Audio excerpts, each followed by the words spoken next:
आज हम मुकद्दस मरकज की अंजील उसका 6 बाब और उसकी आयात 7 ता 9 पर ध्यान ज्ञान करेंगे।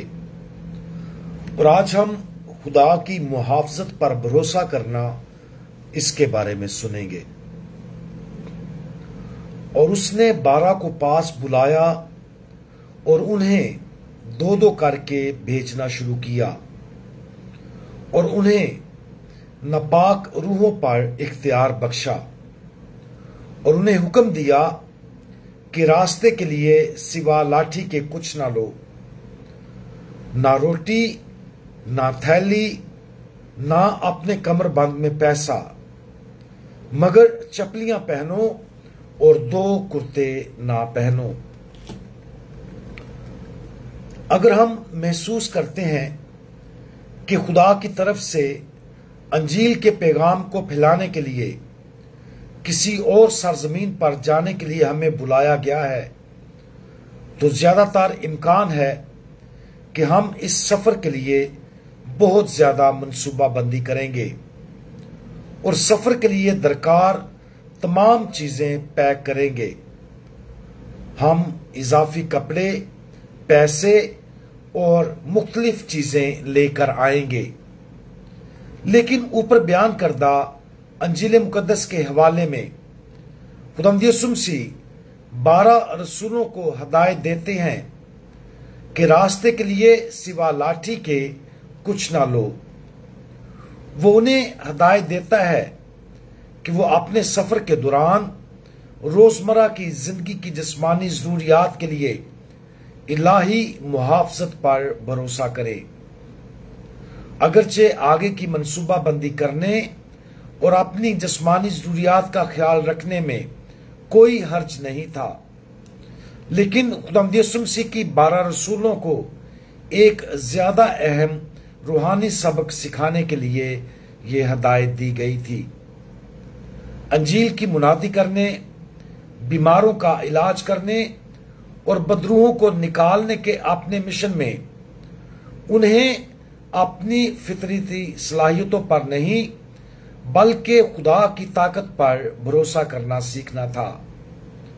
लिहाजा खुराक, लिबास और रहाइश जैसी चीजों के लिए खुदा की मुहाफ़ज़त पर भरोसा करना सीखकर वो अपने रसूली मिशन में इलाही मुहाफ़ज़त पर भरोसा करने के लिए ज्यादा तैयार थे। जब हम इस हवाले पर गौर करते हैं तो तसव्वुर करने की कोशिश करें कि 12 रसूलों के ज़हनों पर सफर करते वक्त क्या गुजरी होगी।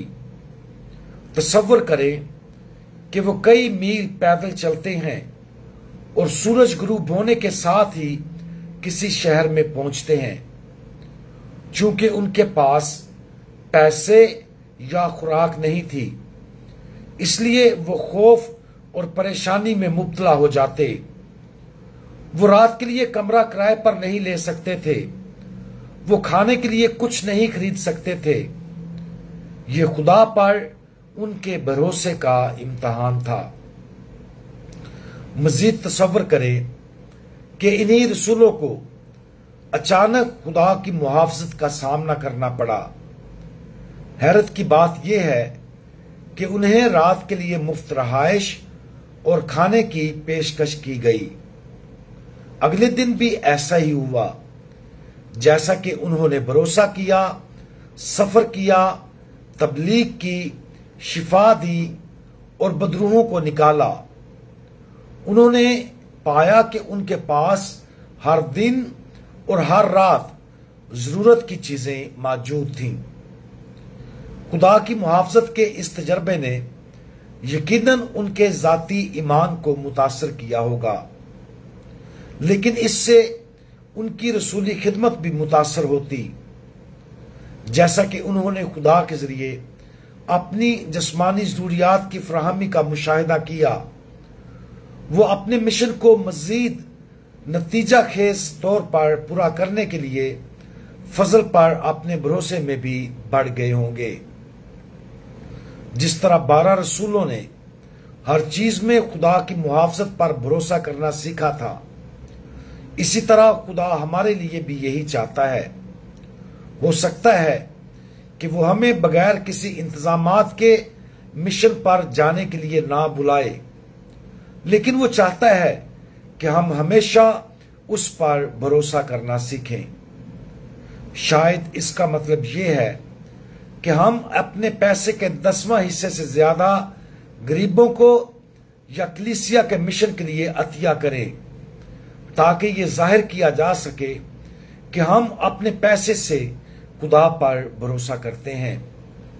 शायद इसका मतलब ये है कि अपने लिए कम खरीदना और ज्यादा सादगी से रहना सीखना, या शायद इसका मतलब ये है कि किसी दोस्त से अंजील मुकद्दस के बारे में बात करके कलीसिया में रसूली खिदमत में शामिल होकर या किसी और तरीके से ईमानी खिदमत के लिए निकलना, जब हम खुदा पर भरोसा करना सीखते हैं। खुदा पर भरोसा करने का मतलब है कि जब हम जिंदगी का सफर करते हैं और इस मिशन को पूरा करते हैं जो खुदा ने हमें दिया है, तो हम खौफ और परेशानी पर काबू पाते हैं।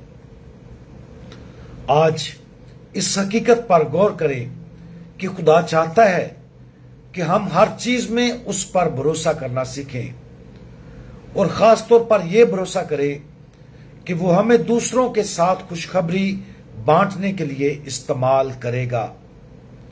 हमें यह खतरनाक लगता है तो ये एक अच्छी अंदरूनी दरियाफ्त है। इसका मतलब यह है कि हमें खौफ महसूस हुआ है जो हमें रोक रहा है। जो कुछ भी हो, ईमान के साथ आगे बढ़े और इस खौफ पर फतह पाएं। खुदा हमारे लिए मुहैया करेगा, हमें वो सब कुछ देगा जो हमें अपनी जिंदगी में उसके इलाही मिशन को हैरत अंगेज तौर पर पूरा करने के लिए दरकार है। हमारे इलाही खुदावन, आप हमेशा हर तरह से मुहैया करते हैं। आप हमारी हर जरूरत को जानते हैं और हमेशा उन जरूरियात को पूरा करते हैं। बराए करम हमारी मदद करें कि हम आप पर हर तरह से भरोसा रखें और आपके फजल पर भरोसा करना सीखें। बराए करम हमें अपनी मर्जी के मुताबिक इस्तेमाल करें और हमारे जरिए ताकतवर तरीके से काम करें, ताकि हमारी जिंदगियां आपकी बादशाही के लिए अच्छे फलों की कसरत पैदा करें। खुदा यीशु मसीह, हमारा भरोसा आप पर है। आमीन।